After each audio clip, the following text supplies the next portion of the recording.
A Football Life premiering Friday at 9 Eastern on NFL Network is about Kevin Greene and the Pro Football Hall of Famer, Sackmaster himself, as he's known on Twitter at Sackmaster91 here on The Rich Eisen Show. How are you, Kevin? I am great every day, Rich. I appreciate you having me on. I know that. Kevin, first things first, your speech at the Hall of Fame this year was awesome. Loved it. Just loved it. So congrats on that, first up. Man, I appreciate it. I had a lot of fun writing it. It took me about 8 times, to be honest, to get it right. But I felt going in, I had a pretty good piece and had a chance to really explain some to a lot of folks, you know, what was really on my heart, and thank a lot of people that needed to be thanked. So what would you say your football life is, Kevin? If you could sum it up, what is your football life? My football life, wow. Yeah. You know, I think the football life is more than just football. I think there's all kinds of intangibles that make up a football life. So I hope it just doesn't focus on, you know, my exploits on the field, because I've done a lot of things that I'm really proud of. Just born and raised in a military family, dad full colonel, Vietnam veteran, my older brother Keith, Gulf War veteran, lieutenant colonel, retired, and so forth. I mean, I've been a part of the military life my whole life, and it's just been great. I'm an Eagle Scout. My dad's an Eagle Scout. My brother was an Eagle Scout, so we did the scouting thing, you know, and I did a little wrestling on the side with Ric Flair and all that stuff. Yeah. And it was crazy, and it's just so much more to the football life than just football, you know. Well, you mentioned your dad, career Army officer. How'd that Army win over Navy go down last week? Oh, it was awesome. I mean, yeah, we always tune into that game. I mean, I think it 15, 16 years or something like that since the Army has won a game, and so that's just tremendous. You know, my dad's going to be strutting around for the next year. He just turned 80, by the way, Wow. a week and a half or so ago. That's fantastic. So he's still saluting and running 5 miles before breakfast every morning. No. So Hold on a second. Are you serious? Your dad just turned 80. He's running 5 miles before breakfast every morning? Well, I'm kind of, you know, I'm stretching the truth a little bit there, but he still commands attention from everybody that's around him. So I love it. Fantastic. So what do you think of this day and age's pass rush? I mean, we seem right now, with Von Miller winning the Super Bowl MVP, and we know J.J. Watt is injured this year, but Khalil Mack, you see Justin Houston in Kansas City. There just seems to be, and Vic Beasley's now coming into his being. You personally know all about Peppers, DeMarcus Ware. Are we in a sort of a day and age, a gilded age for pass rushers right now, do you think, Kevin? Maybe a resurgence, you know, and I'm not really sure if it's that the athletes just starting to implement better fundamental and technique now and being a student of the game.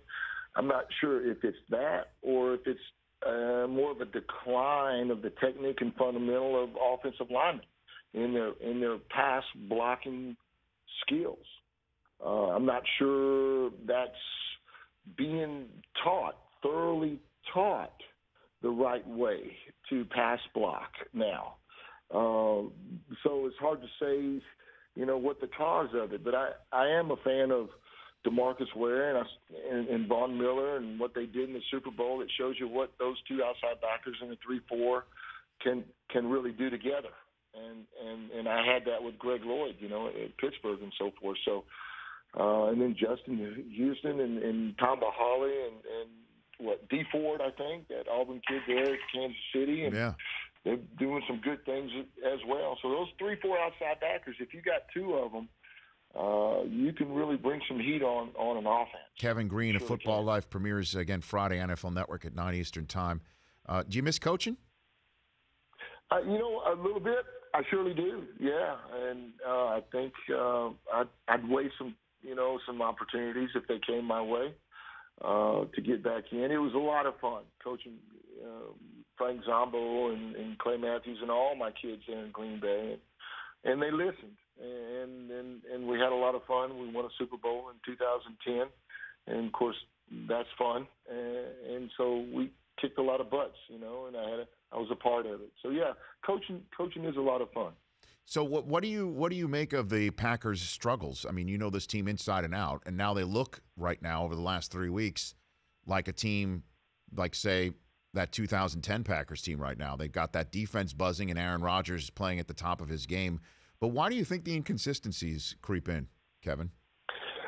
Well, that's a good question. I mean, in general, and I know they've kind of had a resurgence here, going into the tail end of the year, but in general, I just don't think that the Packers have done a good job over the last few years or so of surrounding A-Rod with enough talent at skill positions and so forth to get him back in the Super Bowl. I think Rodgers, my humble opinion, is the best quarterback in the NFL, and I know Tom Brady, awesome quarterback, but I just think Aaron Rodgers is the best, and I think it's a bummer, that he hadn't been back to the Super Bowl since 2010. Some prime years of his career, kind of slipped through the cracks for one reason or another.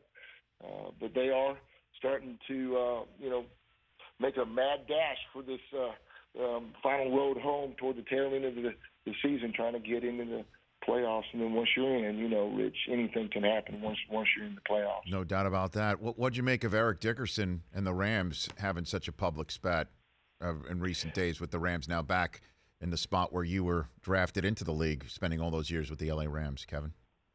Eric's going to say what Eric's going to say, and he was speaking on behalf, I'm sure, of a lot of people who are really frustrated with the Rams and where the team was and how much the Rams are losing, and me as well. I just hate to see the Rams continue to lose, and I think it was the right call myself. I mean, 5 years is plenty of time for a coach and a coaching staff to turn a team around if they're good and make a team productive and winning and have an opportunity to get in the playoffs. And obviously, clearly, that hasn't happened in 5 years underneath Jeff Fisher and his tutelage. So I think it's the right call. Now, but what did you, in terms of the Fisher-Dickerson spat, the fact that Eric was very outspoken in the media here and on his own radio show about the team, and then being around the team and certainly on the sidelines. What about you as a player and a coach, even from your coaching times? If, let's say, there was an all-time great that was doing that,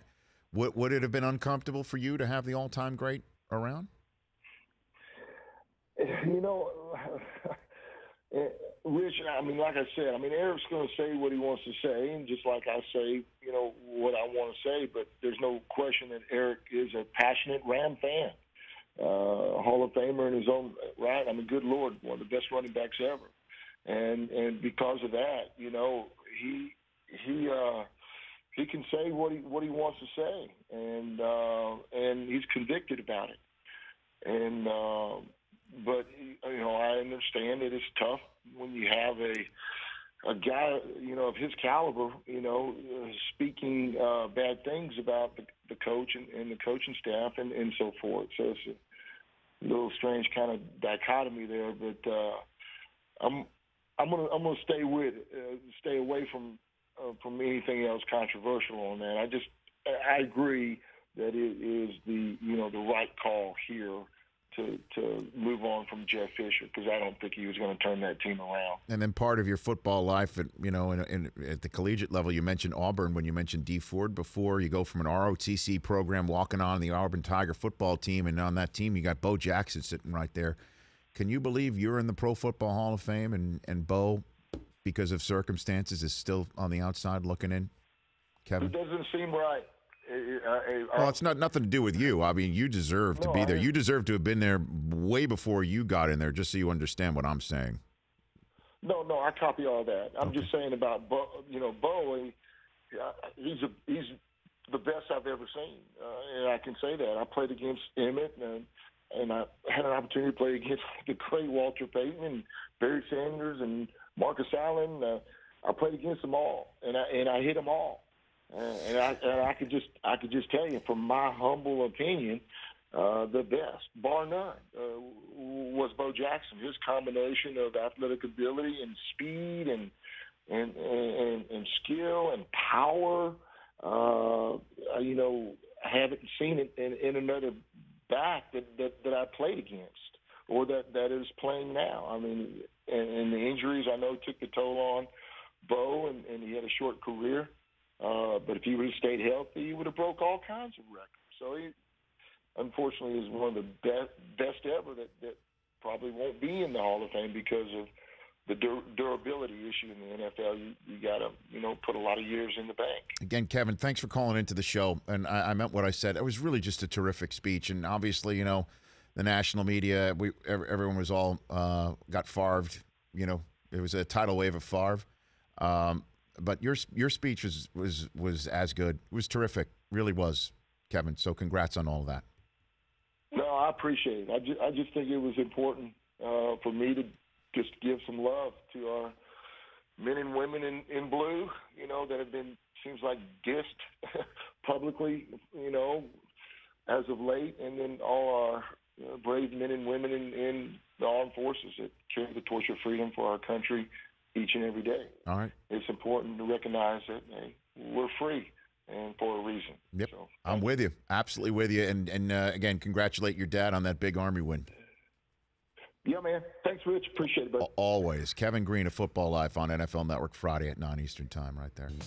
The Rich Eisen Show, weekdays at noon Eastern on Audience.